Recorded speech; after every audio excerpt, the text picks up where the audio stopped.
Welcome, everybody, to the final chapter of Intentional Relationships for Singles, Chapter 12 on engagement. And that means everybody's engaged, right? Yeah, I'm sure by now everybody's paired up. You know, Dan, that actually happened one time. So I did. I was actually, there was a group of singles close to where I live in North Carolina that actually did the study. And it's a neat thing where the couple met at our big singles retreat, and they were in line getting coffee. And they had heard me share. In fact, you were at that retreat and teaching with me. And we were sharing about the process of intentional friendship. And they were standing in line getting coffee. And she turned to him and said, well, you know, she looked at him and thought, well, he's kind of cute. And she says, well, what do you think of this study? What do you think? And so she's waiting to see the answer. And if he said, whatever. But if he said, oh, I think it's good. And that's what he did. So, right? So he said, I think it's a great study. We should start this. Well, she didn't know him. She'd never met him before. And so came back to the table. They were all sitting around. And she goes, because the coffee was delayed is why they started a conversation. Wow. Okay? They came back to the table with a bunch of other people. And then a lady at the table said, hey, I think we should start the study. And she turns to the guy, which she knew. And he says, I think we should too. So they did. They started the study. Well, fast forward, a few weeks go by, and I get a phone call. Kris, would you mind being zoomed in for our final chapter? And I said, sure. And I opened up and said, hey, so is everybody engaged? And this couple would go, we are. Oh my gosh. And so what I didn't know is they started a conversation. They became friends. They started doing an intentional friendship. And then about halfway through their intentional friendship, they started the Bible study with the group. So by the time they got engaged, it had been almost 6 months. Wow. And they're now married, and they've been married for a while. And I think it's amazing. I think it's wonderful because they actually applied the book to their life and engagement. And then they took the time, because both of them had been married before and had children. And they took the extra time, even in the engagement, because they had a lot of adjustments. People had to move.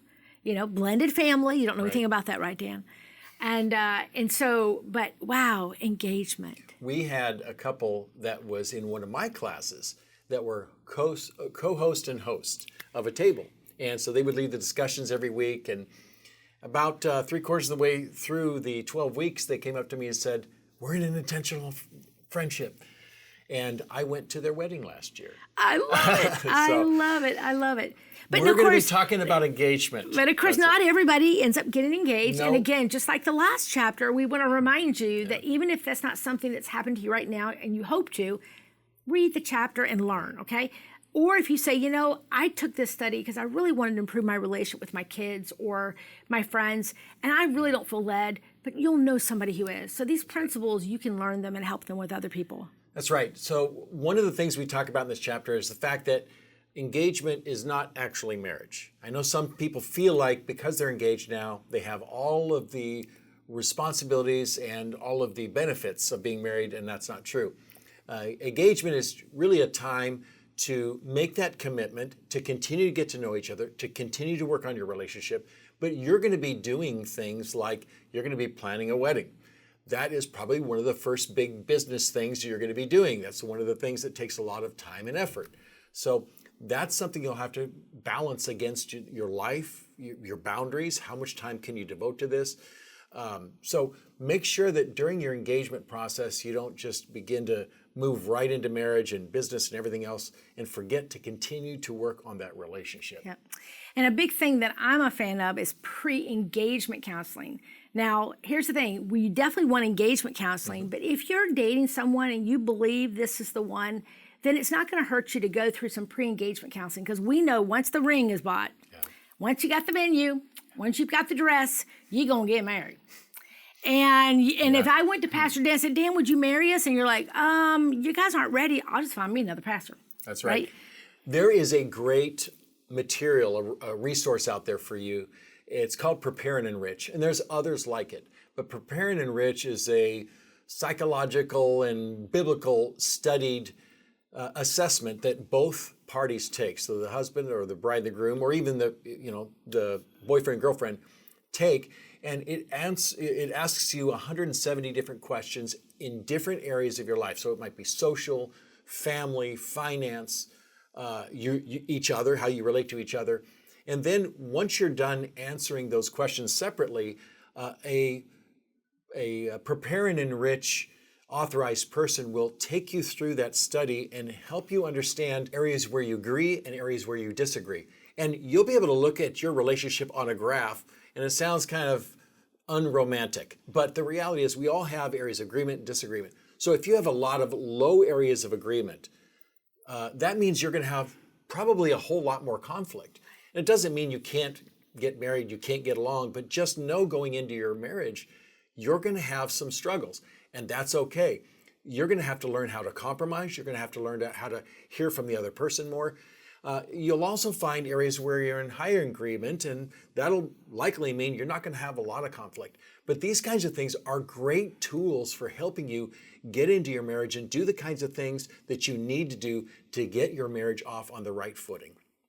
So what were some things that you and Teresa, do you remember your engagement? Yes, I do remember our engagement, and we did do the prepare and enrich.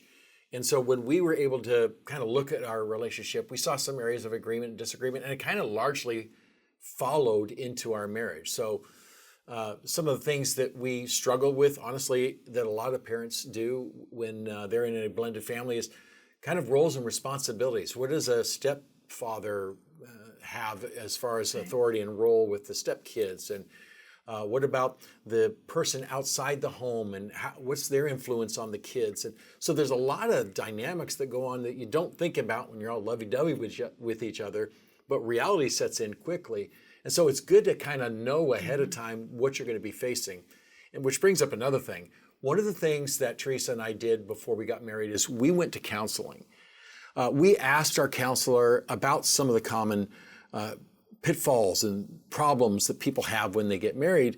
And so our counselor was able to share with us some things that we needed to learn and even prepare for. Because you don't have to have a problem before you go to counseling. Sometimes you go to counseling to prevent the problem from happening to begin with. And also take that risk that if the pastor says, hey, I think you need to slow it down. I don't think you're ready. I think you need to wait. I think you need to get your deposit back on that video. And because you got some serious things here that I'm not saying you shouldn't be married, but I think you haven't been as realistic, or you've been unrealistic in your expectations, or you've made it into a movie of the week, and it's not true.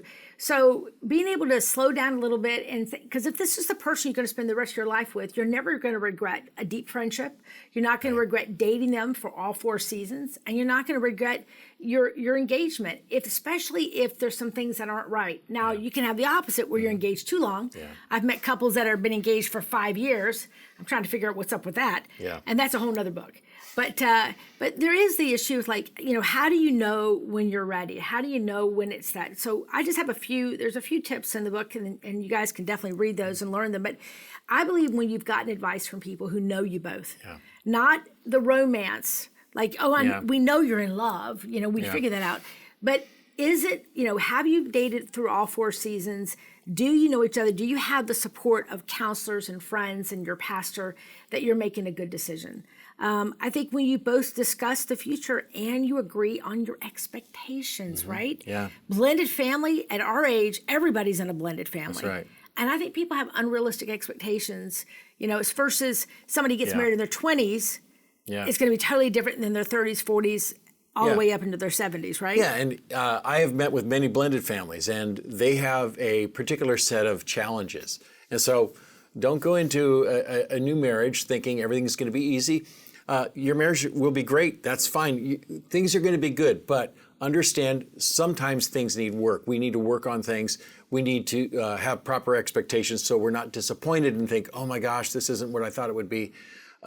We have a lot going on in our family of 9 kids and 14 grandkids, but we also have great relationships with each other, and we have been able to navigate a lot of that because we've spent time, working on it.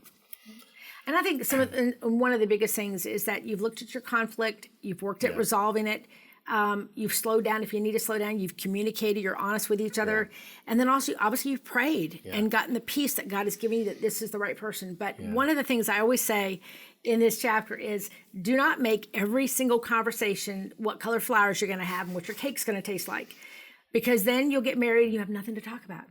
So make sure that you're still living life. You're still getting to know each other. We had this one couple, I don't know if you remember this, Dan, that went through all 650 questions All of them. Wow. And then some of them led to other questions. And they made it a challenge. And they've said to me, could we still be working on these in our engagement? Yes. What about our marriage? Yes. You will forever be asking questions and getting to know each other.